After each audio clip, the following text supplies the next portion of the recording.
உலகெங்கும் உள்ள குமுதம் சிநேகிதி நேயர்களுக்கு வணக்கம். நான் உங்கள் வித்யா கார்த்திக். இந்த எபிசோடில் உங்களை எல்லாத்தையும் பார்க்கறதுல ரொம்ப ரொம்ப சந்தோஷம். இதில் என்ன பார்க்க போகிறோம் அப்படின்னா, இப்போது பிறக்கவிருக்கிற தமிழ் புத்தாண்டு 2025வது வருட விசுவாச வருட தமிழ் புத்தாண்டு எனக்கு என்ன வெல்லாம் கொடுக்க போகிறது.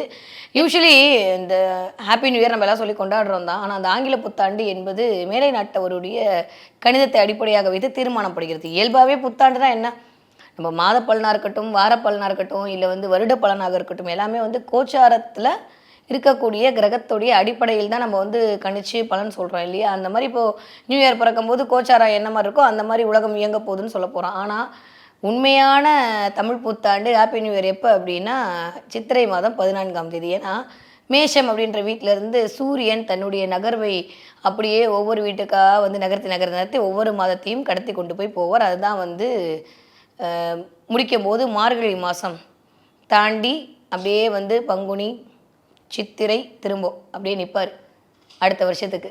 இந்த மாதிரியான ஒரு டிரான்சிட்டோட தான் சூரியன் தன்னுடைய நகர்ச்சியை 12 ராசியில் இருக்கக்கூடிய 12 வீடுகளுக்கும் பிரகாசம் செய்து ஒவ்வொரு மாதத்திற்கான பலனை கொடுப்பார். இதுதான் நம்ம ஜோதிட அறிவியலுடைய ஒரு சாராம்சம்.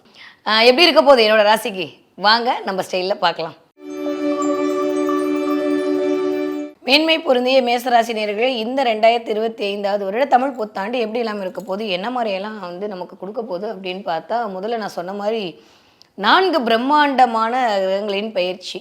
கிட்டத்தட்ட 2023வது வருஷத்துக்கு அப்புறம் இந்த 2025வது வருடம் 4 கிரகங்களுடைய பயிற்சி அப்படின்றது ஒரு ஒட்டுக்கா வந்திருக்கு. கிட்டத்தட்ட சனி பயிற்சி, குரு பயிற்சி, ராகுகேது பயிற்சி, இதெல்லாம் சேர்த்து கூட்டு கழித்து பார்த்து இந்த வருஷம் உங்களுக்கு எப்படிலாம் இருக்க போகுது அப்படின்னு சொல்லிட்டு நம்ம அப்படி ஷார்ட் அண்ட் ஸ்வீட்டாக பார்க்க போகிறோம். அப்படின்னா மேஷராசிக்காரங்களை பொறுத்த வரைக்கும் 3ல் குரு.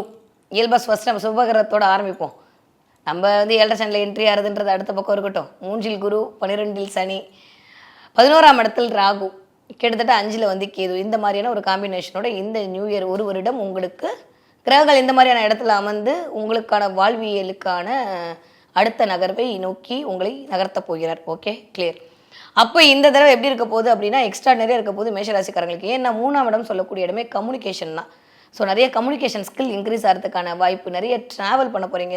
சின்ன சின்ன ட்ராவல், ஷார்ட் ட்ராவல் பண்ணுறதுக்கான வாய்ப்புலாம் நிறையா இருக்குது. நிறைய பேருக்கு ஃபாரின் போயிட்டு வரதுக்கான வாய்ப்புகள்லாம் ரொம்ப அதிகமாக இருக்குது. ஏன்னா 12ஆம் இடத்தில் சனி அமர்தல் அப்படின்றது, அதுவும் குருவோட வீட்டில் அமரும் போது 12ஆம் இடமே ஃபாரின் ட்ராவலை சுட்டக்கூடிய இடம் தான். அதனால் நிறைய பேர் ஃபாரின் ட்ராவல் போயிட்டு வர்றது, நிறைய பேருக்கு திட்டமிடலில் வெற்றி கிடைத்தல், இதெல்லாமே நடக்க போகுது. 11ஆம் இடம் சொல்லக்கூடிய இடத்துல ராகு வந்திருக்கும் போது பிரம்மாண்ட வெற்றிங்க. அதாவது உண்மையாக மனசார ஆனஸ்டாக சொல்லணும்னா யாருக்கு ஜாக் பாட்டோ இல்லையோ நிஜமாக இந்த மேஷராசிக்காரங்களுக்கு தான் அல்டிமேட்டாக இருக்க போகுது. ஏன் அப்படின்னா 11ல் ராகு.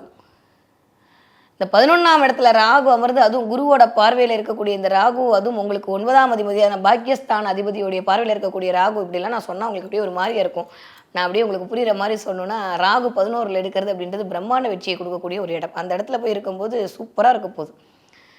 நீங்கள் ஒரு மாதிரி லைட்டாக எஃபெக்ட் போட்டால் கூட இருக்கிறவங்க உங்களை நகர்த்தி கூட்டிகிட்டு போய் உங்களை லாபத்தை அடைய வைத்தே தீர்வேன் என்று அடம்பிடிப்பார்கள். அந்த அளவுக்கு ஒரு நல்ல இடம். பெயர், புகழ், அந்தஸ்து, கௌரவம், மரியாதை எல்லாம் கிடைக்க போகுது. பயங்கர செலிபிரிட்டியாக போகிறீங்களோ மேஷராசிக்காரங்களுக்கு அப்படி தான் தோணுது இந்த தடவை. நீங்கள் ஒரு சின்ன அப்பார்ட்மெண்ட்ஸில் இருந்தால் கூட அந்த அப்பார்ட்மெண்ட்ஸில் நீங்கள் முதன்மை தோவும். அப்புறம் மாதிரி 4 பேருக்கு நீங்கள் அடையாளப்படுத்தப்படக்கூடிய தன்மையில் கிரகங்கள் உங்களை இயக்கி கொண்டு இருக்கிறது.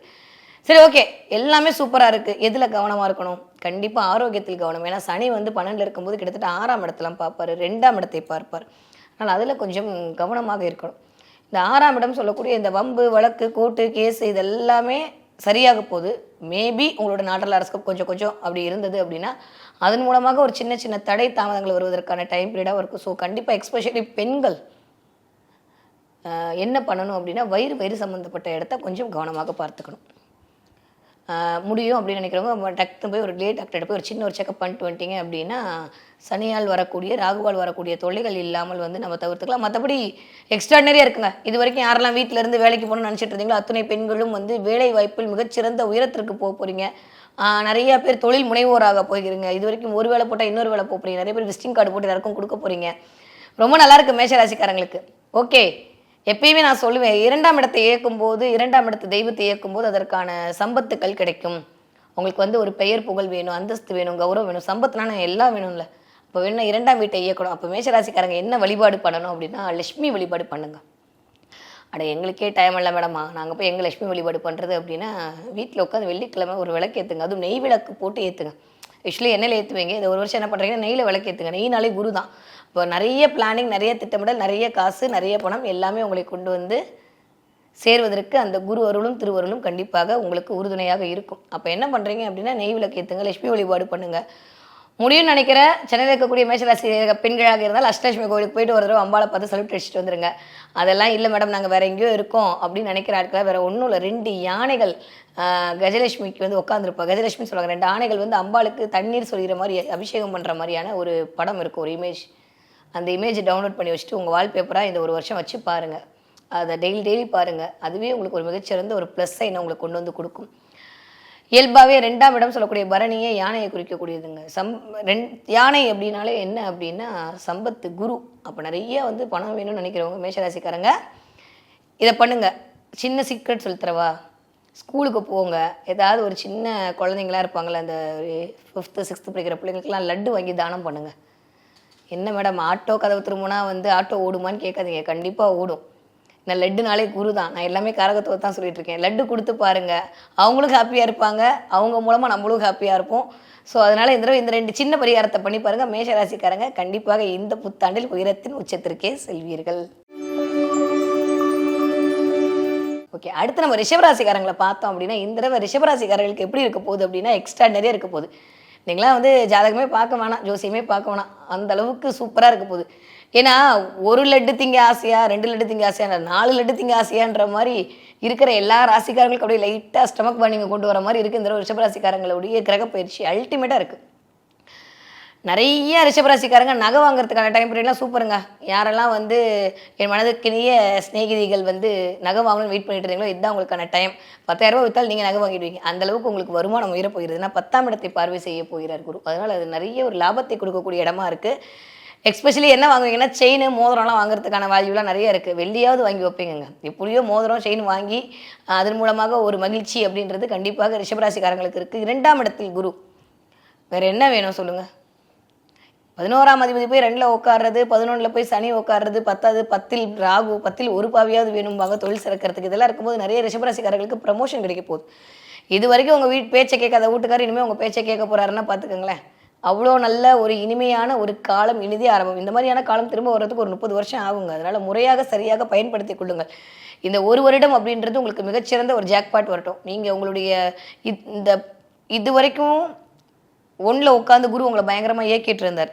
அதுக்கான ஒரு ரிசல்ட்டை கொடுக்கணும்ல. நீங்கள் சூப்பராக வேலை பார்த்தீங்க, வேலை பார்த்ததுக்கான சன்மானம் வேணும்ல, சம்பளம் வேணும்ல, அதை கொடுக்கறதுக்கு தான் குரு வந்து இப்போ 2ல் உட்காந்துருக்காரு.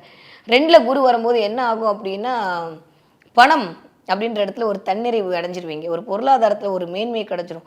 ஊரில் நீங்கள் கொஞ்சம் பெரிய ஆளாக ஆரம்பிச்சிருவீங்க, ஒரு கெத்து வர ஆரம்பிச்சிடும். எஸ்பெஷலி பெண்களுக்கு மிகச்சிறந்த யோக காலம், மிகச்சிறந்த நல்ல காலகட்டம் கூடி வருவது இனிதே.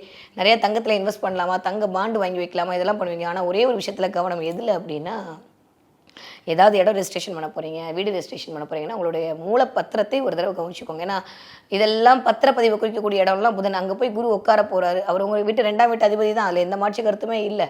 இருந்தாலும் இந்த சின்ன சின்ன விஷயத்தை பார்த்துக்கோங்க. நிறைய பேருக்கு லேண்டு ரியல் எஸ்டேட் பண்ணக்கூடிய அமைப்புலாம் வரும். நிறைய பெண்கள் வந்து தரகு வேலையெல்லாம் பார்ப்பீங்க. அந்த மாதிரி பயங்கர ஒரு உன்னதம் நீங்களே எதிர்பார்த்துருக்க மாட்டீங்க. அந்த அளவுக்கு ஒரு மிகச்சிறந்த காலகட்டத்திற்குள் கிரகங்கள் உங்களை ஈர்த்து கொண்டு போகும். கண்டிப்பாக மே மாதத்துக்கு அப்புறம் பாருங்கள் வேறு லெவலில் இருக்க போகிற ராசியாக இந்த ரிஷபராசிக்காரங்க இருக்க போகிறீங்க. ஓகே, என்ன வழிபாடு பண்ணலாம்? சூப்பராக சொல்கிறீங்க, கேட்கவே சந்தோஷம் தான். என்ன வழிபாடு பண்ணலாம் அப்படின்னா நாராயண வழிபாடு. முடியும்னா திருப்பதி போயிட்டு வாங்க. இல்லை மேடம் அங்கெல்லாம் போய் கூட்டம் நிற்க முடியாதுன்னா ஸ்ரீரங்கம் போயிட்டு வாங்க. அதெல்லாம் முடியாது மேடம், ஸ்ரீரங்கம்லாம் போயிட்டு நான் எங்கேருந்து வருது, இருக்கிற ஆஃபீஸ் வேலையே பத்தலை, வீட்டு வேலையே பத்தலை அப்படின்னா ஒன்றுமே வேண்டாங்க. டெய்லி வந்து வெங்கடேஸ்வர சுப்ரபாதம் போட்டு விடுங்க கார்த்தால வீட்டில். அதை காதால் கேளுங்க. விஷ்ணுவோட படத்தை டவுன்லோட் பண்ணி வச்சுக்கோங்க. தினம் திருப்பதியை ஒரே ஒரு தடவை பார்த்து, அப்பா சாமி என் குடும்பத்தை காப்பாற்றோன்னு தான் நம்பி இருக்கேன், கொஞ்சோண்டு கண்ணை காட்டுன்னு சொல்லிட்டு போயிடுங்க. அவர் பார்த்துப்பாரு மற்றதெல்லாம். ஸோ இந்த சிம்பிளான பரிகாரம் இதை மட்டும் நம்ம பண்ணிட்டா போதும். முடியும்னா பக்கத்தில் இருக்கக்கூடிய பெருமாள் கோவிலுக்கு புதன்கிழமை துளசி மாலை வாங்கி சாட்சி விட்டு வளர்பிறை அஷ்டமி அன்னைக்கு தாமரை பூவால் மகாலட்சுமியை அர்ச்சனை பண்ணக்கூடிய ரிஷபராசிக்காரங்க செல்வத்தோட உச்சத்திற்கே போவீர்கள். எல்லா கடனும் அடைஞ்சிடும். சூப்பராக இருக்காங்க ரிஷபராசிக்காரங்களுக்கு. கவலைலாம் படுற மாதிரி ஒன்றுமே இல்லை. அடுத்து மிதுன ராசிக்காரர்களை பார்த்தோன்னா எப்படி இருக்க போகுது? இந்த 2025 வருது தமிழ் புத்தாண்டு எப்படி இருக்க போகுது அப்படின்னு சொல்லி பார்த்தோம்னா 4 கிரக சேர்க்கையும் எடுத்து சீர்தூக்கி பார்க்கும்போது இது வரைக்கும் இருந்த பெரிய பிரச்சனைலாம் சால்ட் அவுட் ஆக போகுது. புதுசாக வந்து பிரச்சனை வரப்போதா அப்படின்னா அது உங்கள் கையில் தான் இருக்குது. ஏன்னா 10ஆம் இடத்திற்கு சனி. இந்த வேலை அப்படின்ற இடத்துல இன்னொரு வேலை கிடைச்சா மட்டும் போங்க, இல்லை அப்படின்னா இருக்கிற வேலையில் எப்படியாவது கொஞ்சம் அப்படியே ஒப்பேத்திட்டு போயிடுங்க. ஏன்னா 10ல் சனி பதவி நாசம்னு ஒரு சின்ன கோட் இருக்குது, அதை கொஞ்சம் நம்ம மைண்டில் வச்சுக்கணும். அதனால் அதை கொஞ்சம் பார்த்துக்கோங்க. இந்த பக்கம் உங்களோட அக்கௌண்ட்ஸ் ஆகிட்டாங்க பார்க்கறதுக்கு சனி ரெடி ஆகிட்டார். நீங்கள் இது வரைக்கும் பண்ண நல்லது, இது வரைக்கும் பண்ண கெட்டது எல்லாத்தையும் சீர்தூக்கி பார்க்கக்கூடிய கர்மஸ்தானத்தில் சனி வரப்போகிறார். அதனால் அதில் கொஞ்சம் கவனமாக இருந்து கொள்ளுங்கள். 10ஆவதுக்கு வந்துட்டு தலைக்கு மேலே குரு. ஆனால் எக்ஸ்ட்ராடனரி ஆன்ம பலம் அதிகரிக்க போகிறது. 1, 5, 7, 9ஆம் இடங்களை குரு இயக்கப் போகிறார். நிறைய தெய்வீக அனுகூலம். குழந்தைங்கள்லாம் சூப்பராக இருக்க போகிறாங்க. மிதுனராசி குழந்தைங்களாம் அல்டிமேட்டாக இருக்க போகிறாங்க. எக்ஸ்ட்ராடனரியாக இருக்க போகிறாங்க. நல்லா படிக்க போகிறாங்க. ஒரு பெயர், புகழ், அந்தஸ்து, கௌரவம் எல்லாம் கொடுப்பாங்க. கம்யூனிகேஷன் ஸ்கில் இன்க்ரீஸ் ஆக போகுது.